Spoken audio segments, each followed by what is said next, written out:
काफी समय पहले की बात है। प्रतापगढ़ नाम का एक राज्य था। वहाँ का राजा बहुत अच्छा था, मगर राजा को एक सुख नहीं था, वह यह कि उसके कोई भी संतान नहीं थी, और वह चाहता था कि अब वह राज्य के अंदर किसी योग्य बच्चे को गोद ले, ताकि वह उसका उत्तराधिकारी बन सके और आगे की बागडोर को सुचारू रूप से चला सके। और इसी को देखते हुए राजा ने राज्य में घोषणा करवा दी कि सभी बच्चे राजमहल में एकत्रित हो जाए। ऐसा ही हुआ।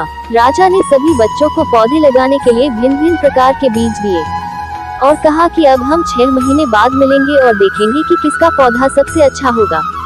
महीना बीत जाने के बाद भी एक बच्चा ऐसा था जिसके गमले में वह बीज अभी तक नहीं फूटा था, लेकिन वह रोज उसकी देखभाल करता था और रोज पौधे को पानी देता था। देखते ही देखते 3 महीने बीत गए। बच्चा परेशान हो गया। तभी उसकी माँ ने कहा कि बेटा धैर्य रखो, कुछ बीजों को फूलने में ज्यादा वक्त लगता है। और वह पौधे को सींचता रहा। 6 महीने हो गए। राजा के पास जाने का समय आ चुका था, लेकिन वह डर हुआ था कि सभी बच्चों के गमलों में तो पौधे होंगे और उसका गमला खाली होगा। लेकिन वह बच्चा ईमानदार था और सारे बच्चे राजमहल में आ चुके थे। कुछ बच्चे जोश से भरे हुए थे, क्योंकि उनके अंदर राज्य का उत्तराधिकारी बनने की प्रबल लालसा थी।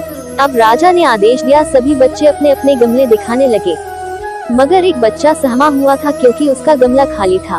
तभी राजा की नजर उस गमले पर गई। उसने पूछा, तुम्हारा गमला तो खाली है? तो उसने कहा, लेकिन मैंने इस गमले की 6 महीने तक देखभाल की है। राजा उसकी ईमानदारी से खुश था कि उसका गमला खाली है, फिर भी वह हिम्मत करके यहाँ आ तो गया। सभी बच्चों के गमले देखने के बाद राजा ने उस बच्चे को सभी के सामने बुलाया। बच्चा सहम गया और राजा ने वह गमला सभी को दिखाया। सभी बच्चे जोर से हंसने लगे। राजा ने कहा, शांत हो जाइए, इतने खुश मत होइए। आप सभी के पास जो पौधे हैं वो सब बंजर है, आप चाहे कितनी भी मेहनत कर ले उनसे कुछ नहीं निकलेगा। लेकिन असली बीज यही था। राजा उसकी ईमानदारी से बेहद खुश हुआ और उस बच्चे को राज्य का उत्तराधिकारी बना दिया गया। लेकिन हमें इस कहानी से क्या सीखने को मिला? मेरे हिसाब से अपने अंदर ईमानदारी का होना बहुत जरूरी